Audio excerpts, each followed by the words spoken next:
अमर कथा शिव मेरे पति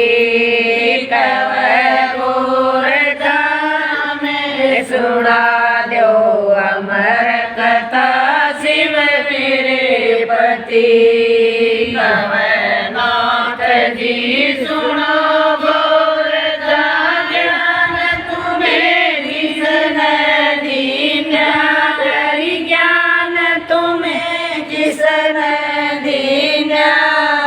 इतने जन तो रही संग में अब क्यों हो गई परवीना इतने दिन तो रही संग में अब क्यों हो गई परवीना गोर जा सुनो नाथ जी ज्ञान मेरे सतगुरु ने दिया कर ज्ञान मेरे सतगुरु ने दिया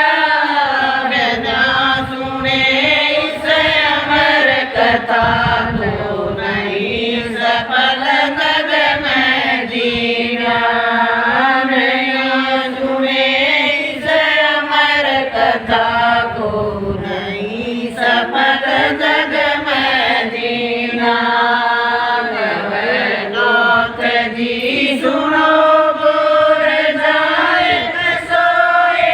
कनन पाकरो प्यारी एक सोए कनन पाकरो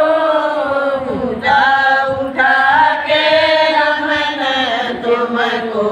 ढूंढ काट जोड़ी मदया उठा उठा के रमन तुमको ढूंढ काट जोड़ी मदया गोर जा सुनो नाथ जी नरूडों की माला बड़ी करी नरूडों की माला बड़ी माला करो के टली गले में देव कवैया लग खरी माला करो के टली गले में देव कवैया लग खरी मन में सुमर दे रूडों की माला मैं जानूं तेरी रति रति प्यारी मैं जानूं तेरी रति रति तव गोर जान में सुना दो अमर कथा शिव मेरे पति तव गोर जान में सुना दो अमर कथा शिव मेरे पति गोर चले नाथ जी उत्तराखंड के दरवाजे प्यारी उत्तराखंड के दरवाजे सिंह रूप धारा बोले न जीव जंत सबला वीना सिंह रूप धारा बोले न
तेन कथा सुनी कथा होई संपूर्ण शिव गोरा से कहने लगे प्यारी शिव गोरा से कहने लगे आलस रे करुकी गोर जाम सुनने को ना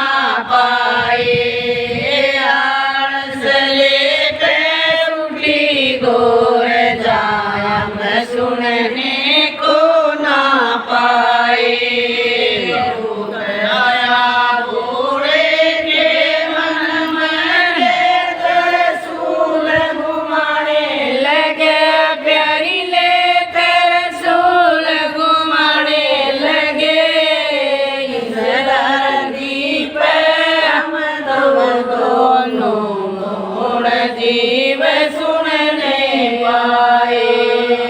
इस धरती पे हम तुम दोनों मोड़ जीव सुनने पाए गुफा में बैठा था तोता अपने मन में घबराया प्यारी अपने मन में घबराया उड़े उस तोते ने कहीं ठिकाना ना पाया उड़ते उड़ते उस तोते ने कहीं ठिकाना ना पाया व्यास देव घर खड़ी थी रानी उसके मुख में परमाया प्यारी उसके मुख में परमाया बरस का गुनार माया बारल करने ना पाया बरस का दुनार माया बारल करने ना पाया बरस जब हुए संपूर्ण शिव ने गुणा सकदीना प्यारी शिव ने गुणा सकदीना गोते सुखदेव बने थे व्यास देव घर जन्म लिया तो थे सुखदेव बने थे व्यास देव